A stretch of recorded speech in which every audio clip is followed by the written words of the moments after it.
Ayan, hello po. Magandang gabi. Magandang umaga, no? Nasaan panig man tayo ng mundo. Ayan. Tayo gagawa ng ating reading. Yung reading po kagabi, kung napanood ninyo, it was one of the old videos po na nagawa ko. Pero hindi ko yata siya na-upload. Tapos kahapon, tayo ay naglilinis ng ating memory, no? Sobrang dami na po. Ayun, nakita ko siya. Sabi ko, uy, sayang to. Hindi ko pala na-upload. So, ayan. Kaya, ayun po, in-upload ko siya kagabi. Ayan. Kita niyo yung ating doon, setup. Medyo, pa siya, no?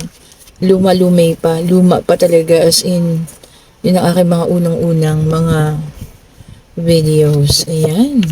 So, meron tayo ditong King of Cups. Ayan. And then, meron tayong Knight of Pentacles. Ayan. Kung naman po ang buhay-buhay ng lahat.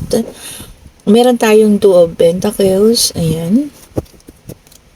Salamat po sa lahat ng mga nag-order. Napadala ko na kanina. Araw-araw tayo yata nasa JNT na eh.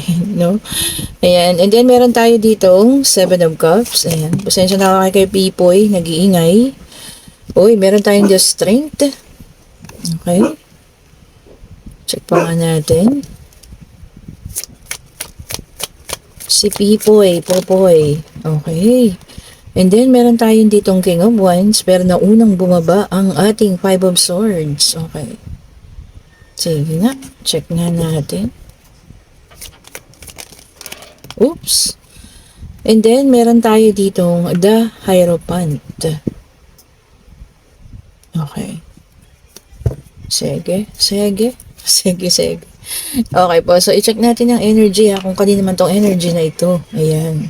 So, meron ditong King of Cups. Ayan. And I think this was pwede mag-partner, no? Pwede rin kasing mag-asawa because signifies the Hierophant. Ayan. Kasal. Kasi simbahan, no? So, maaaring kayo ikasal nito. Maaaring namang hindi. Magka-partner, mag-boyfriend, girlfriend, ganyan. No gender specification, Lalaki, babae, LGBTQ. Ayan. Kung ano man po yung gender. So, ito po ay hindi para sa lahat, ha? Okay po. Kung hindi magre-resonate sa inyo, ibig sabihin po ay hindi para sa inyo. Okay? So, pero ang nakita ko dito ay meron ditong naganap na isang paghihiwalayan. Okay. So, kasi dito, defeat. May pagkatalo. So, meron dito naghiwalay. Ayan, maari nga ito ay kasal. Maaaring magka-partner. Ayan, couple. Dati, kasi guided by tignan mo, ng simbahan, siguro sila ay dating talagang mga active sa mga church, ganyan, Kaso nagkaroon ng paghihiwalayan, ayan. At ang ating, ito, King of Cups, ayan, ay nagkaroon ng something, ayan ha. So may isang babae na maaaring nakakuha, ayan, or maaaring na humaling siya. At ang isa dito nagkaroon ng pagkatalo. Tapos ito, ayan, pumilit na naghanap ng balanse. Ay sa ngayon, nakikita ko naman na may bagong tao nang paparating, ayan, or kung hindi man paparating, nakarating na, or kadiling ninyo ngayon. Okay po.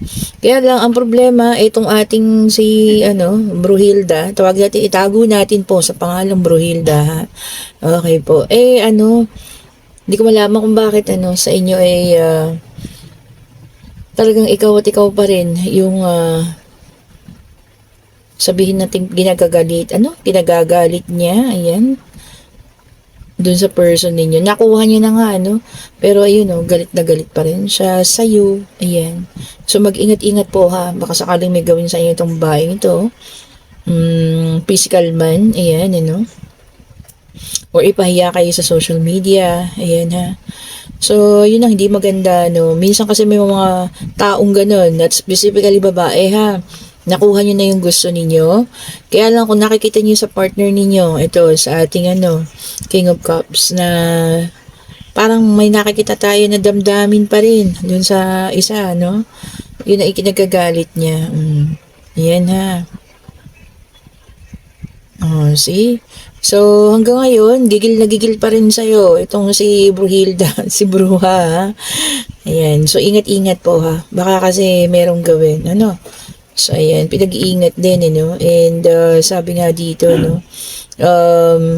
na-accept mo naman na ikaw nga yung natalo dahil hindi ikaw yung pinili. Kaso siya, parang siya yung natalo kasi hindi niya matanggap po hanggang ngayon sa sarili niya na siguro alam niya sa sarili niya, ikaw pa rin ang mahal ng ating King of Cups. Okay? Kahit nga eto, no, kung kayo'y nagkakilala na ng King of Wands na bagong tao sa buhay mo, na siya mo namang laging pinupulot ngayon sa Facebook or sa anumang social media. Ayan. Pero parang ano pa rin siya, no? Hindi pa rin siya matigil. Gigil na gigil pa rin siya. Ano ba? Naiinggit ba siya? Kasi happy ka na ngayon, meron ng panibago, or naiinis siya kasi alam niya sa sarili niya, mahal ka pa nun. Ayan ha. O, di ba te? So, ingat po ha. Baka mamaya gumawa ng ibang account, tapos kayo'y siraan. Ayan. So, tignan pa natin. So, may nag-flip ulit. Oh, tignan nyo ha. Same thing. Nine of Cups. Ayan. So, ibig sabihin talaga maraming choices. O, yung iba naman sa inyo, hindi pa nakikilala ang ating King of Wands. Ayan. Marami pong choices. O, ibig sabihin, pwede tayong maging busy sa love life. Pwede rin tayong maging busy sa career. Marami pong parating ha, na para sa inyo. O, kung kayo man yung iniwan. Ayun na nga iniwan ka na nga, pero gigil na gigil pa rin sa'yo si ate girl. Oh, diba? And then, meron tayong the Hermit, which is an earth sign, pananahimik. Oh, diba? Soul searching. Tama naman. Ito po ha, case-to-case basis. Iba-iba tayo ng pananaw. Dito tungkol sa pananahimik. O, di ba? Kasi recently, di ba, marami tayong nabalitaan about dun sa mga artista naghiwalayan, and yung mga binulgar, yung mga messages, ano. Para sa akin, para sa akin lang naman, walang masama kasi nasaktan siya 7 years. Okay lang po yun, 7 years, nasaktan siya eh. Hindi natin pwedeng ialis sa kanya yun. Pero, ano nga doon, hayaan na lang. Para sa akin din ha, kasi meron din yung iba sabi nga, hayaan na lang, at hayaan na lang na ang universe ang gumante para sa'yo. Oh, 'di ba? So case to case basis, kayo ba? Ano ba gusto niyo? Gumante pa or hayaan na lang na ang universe ang alam niyo 'yun, gumawa ng hakbang o gumante para sa inyo. Napapanahon na naman. Okay po. So ayun pero ako talaga yung tatanungin ninyo. Respeto pa din para sa akin ha. Para dun sa mga ex-partner ninyo, ayan, respeto pa rin. Oo, magagalit tayo, no? Pero yung respeto sana, wag muna natin tanggalin kasi lagi yung tatandaan ha. Minsan sa buhay ninyo, minahal nyo at nirespeto nyo yung taong yan. Oh, di ba?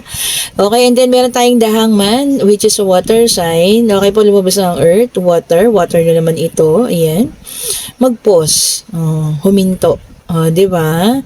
Sabi nga, huminto sumandali. Ayan, mag-isip. Ayan. Hindi mo kailangan magmadali na maghanap ng panibago, ha? Ayan po. So, magpahinga.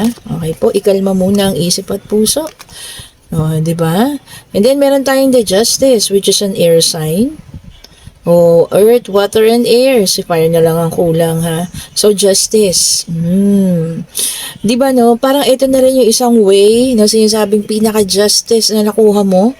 Di ba? Even though hindi ikaw yung pinili, even though ikaw yung sabihin natin na hindi ginusto or ikaw yung hindi pinili ng taong mahal mo. At tingnan mo ang nangyari. Ang justice din, baliktad pa rin. Pero gigil na gigil pa rin kasi sa'yo yung isa eh. So, di ba? Baliktad. Nakakaloka. So, parang ganun, yan, ikaw pa rin yung cause ng pag-aaway. Okay po. And then, meron tayong 5 of Wands, which is a fire sign. Yung bagang yung bagang kayo nananahimik na nga lang. Tapos, pag nag-aaway sila, nadadawit pa rin yung pangalan mo. Yan sinasabi ko sa inyo, pagka kayo pinag-aawayan, hindi kayo mapakali. Kagat ng dila. Ayan, wag lang sana yung kumakain kahit baka kayo mabulunan. Diba? Kayo pa rin. At kayo pa rin yung topic at pinag-aawayan dahil sa sobrang niyang gigil. At so, hindi ko alam ha. Siguro may kasama na rin inggit. Okay, meron tayong 5 of Wands. Ito na ang ating fire sign. Ayan. So, yung iba magkakaroon ng rivalry. So kung lalaki ka or babae ka, no gender specification, nagkagusto ka, di ba? Rivalry daw po. Expect mo na, ibig sabihin hindi lang ikaw, dalawa kayo or tatlo na nakakagusto sa taong iyon, ha? Di ba? And then meron di syempre pagalingan na lang kung sino yung magugustuhan niya, no? Kung sino di naman talaga yung ititibok ng puso ng isa. Okay.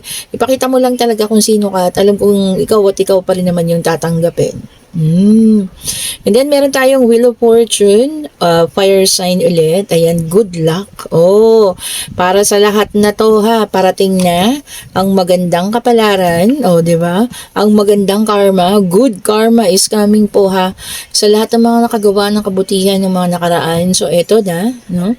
Ito na yung para sa atin siguro, no? Talagang, sabi ko nga, ito yung mga ibinibigay sa atin ng pagkakataon ng Diyos para mabago naman yung ating buhay. O, di ba? So, parating na yung good karma, ha? Tanggapin, ayan. Ingatan kung ano man yan, ha? Kung ano man po yung para sa inyo. And then, meron tayong 8 of Wands, which is a fire sign. Ayan. Merong mabilis ang pagbabago. O, di ba? Changes daw po. Swift changes, mabilisan or sudden.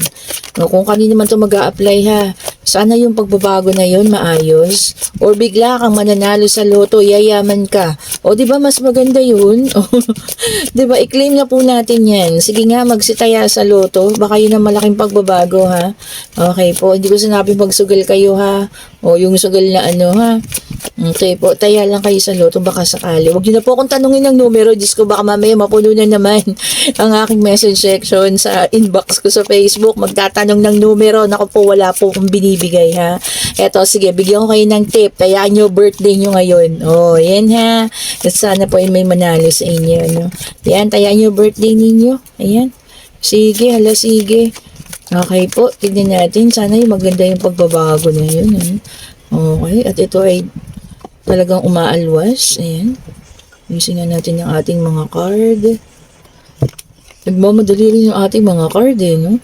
And then, meron tayong the sun. Ayan. Which is a fire sign. Puro fire naman ngayon. Sunod-sunod.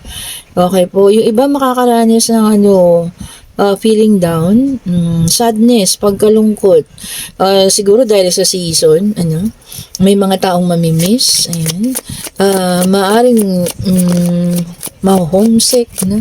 Pero yung iba, siguro yung matagal na sa abroad, parang okay naman yun sa kanila, no? Sanay na. Siguro yung mga baguhan pa lang, ayan. Yung mga Christmas, araw mismo ng Christmas, tapos aalis, naku, talagang makakalungkot naman yun, Oo, di ba? So, ayan ha, kung sino man yung makakaranas ng kalungkutan daw po. Huwag tambayan ha, daanan lang.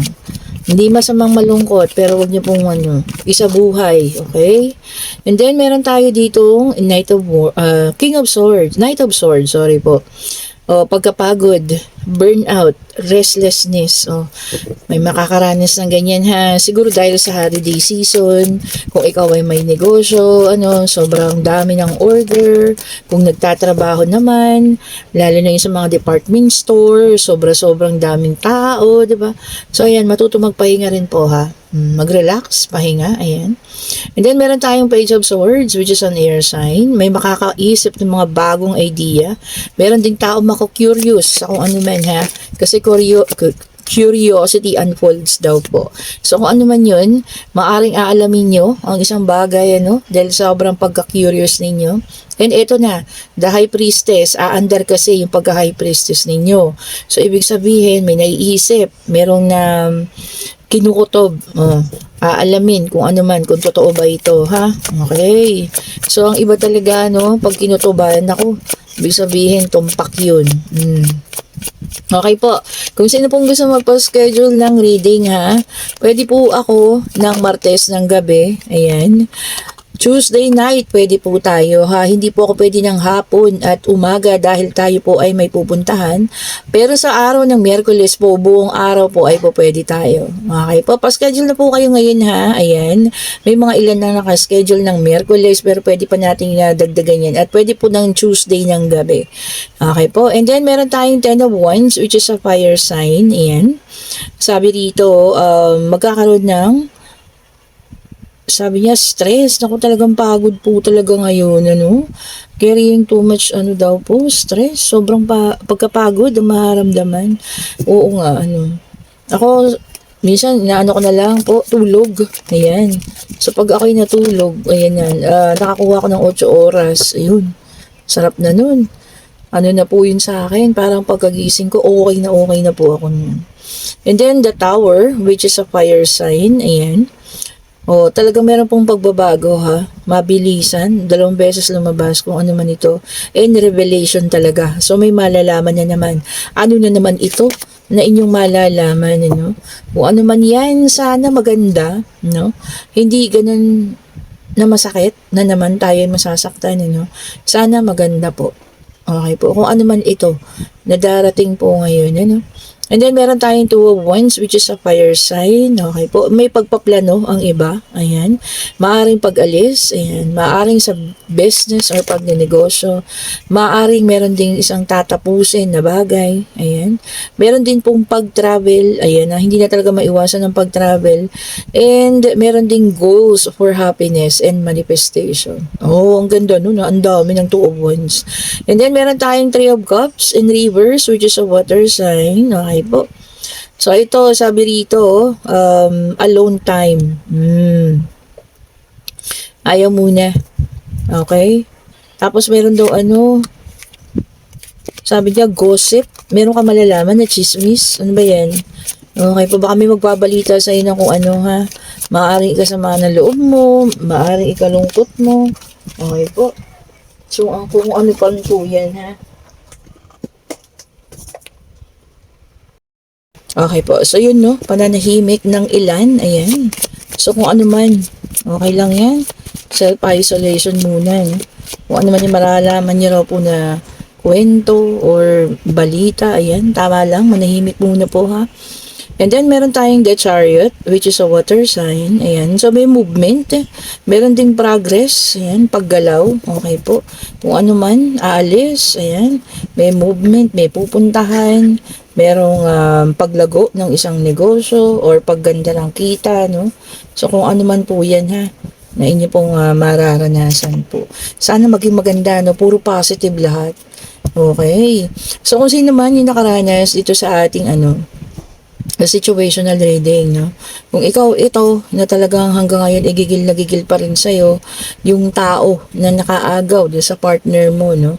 At talagang hindi ka tinitigilan kasi hindi ko alam kung ano ba kung siya ba inggit, ayan, kung siya ba talagang insecure, nakakaramdam ng insecurity, no?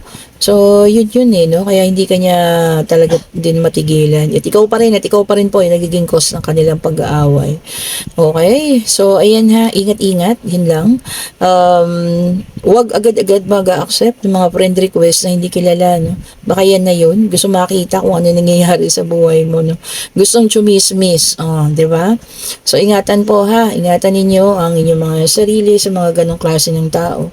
And ito na ang ating yes and no card. Ayan. Pwede na magtanong tungkol sa pag-ibig. Pwede rin pong financial. Pwede pong pangyayari. Ayan. Kung ano man yung gusto nyong malaman. Ano? Okay po. Tanong natin, Spirit Guide, ibigay niyo po sa amin ang kasagutan. Isa lang po. Ibigay niyo po sa amin ang kasagutan. Isa lang po, Spirit Guide. Yan. Okay po, at inuulit ko ha sa may mga gusto po ng ating mga lucky charms, ayan, bracelet, mga necklace, ayan, salt bath, ayan, saktong-sakto, no? Bago New Year, kailangan makapag salt bath ang lahat ha. Okay po, ang huling Friday ng taon, which is December 27, ayan, at huling Tuesday po, sakto, no, sa 24, kailangan makapag salt bath kayo ha. Para po, especially yung bago magpasok ang taon, kailangan po para lahat ng mga negative energy maiwan na po sa 2024 ha. Para puro positive energy ang pumasok dito sa ating 2025. Okay? So, wag niyong kalimutan ha. And then, sa mga susunod na panahon na araw, mag-upload na tayo ng ating tutorial for the prosperity bowl, o whatever, okay po. Ayan na, kung ano man. Ayan na ang sagot, at ang napakaganda, di ba? Alam niyo talagang hinintay ko sa mag-flip. So, yes po ang sagot, at uulan ng blessing, ayan. Financial windfall, o lump sum of money, malaking kaperahan, ayan, paparating na. Tanggapin natin na bukas palad, magpasalamat sa malalaking biyaya na darating na ito. Ayan. At tapos po, ingatan ha. sana gamitin ng maayos ang mga paparating na biyayang ito. Okay po, and kung gusto nyo ng ating, yun na nga, mga merchandise, ayan. Meron tayo ditong Evil Eye Classic, ayan po. At syempre yung ating napakasimple lang, ayan. Order na po kayo ha. Ayan. Para din sa ano yan. New Year. Para yung mga negatibo. Oh. And then, meron tayong Black Tourmaline with Evil Eye. At syempre, yung ating Amethyst. Ay, ayan na. Nailagay ko na pala. O, ito pinapakita ko po sa inyo. Ito na. Ang lalaki na ng ating Amethyst. Ayan. O, ito na po yung available ha. Wala na po yung maliliit. Ayan. Ang ganda. Kung nakikita nyo naman. O, harap at likod. O, iba na siya. O, ayan, kagaya na po nitong sa akin ha, mas dark na lang tong sa akin kasi alam nyo na may diabetes tayo. So ayan ha, ayan na po ang ating tawag dito, ang ating amethyst. Ayan. At meron din tayo ditong rose quartz, meron din tayong malalaking bilog nito, no? Ayan, and then of course ang ating yung maliit, ito yung maliit na amethyst. O, tignan nyo yung differences.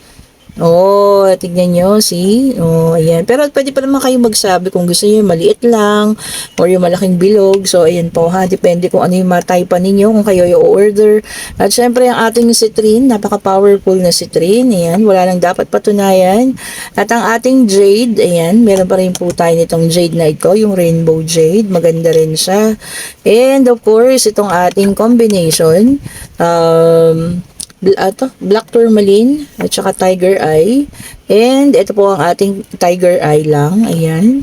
And of course, ang ating pong Black Tourmaline. Oh, Black Rose Tourmaline. Ayan, maganda rin to eh.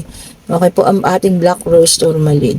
Okay po, thank you so much for watching. Have a great day, stay safe. At maraming salamat po ulit sa inyong palaging pag-aabang. Mga bagong subscriber, mga dati na, mga bumabalik. Maraming salamat po sa inyo ha.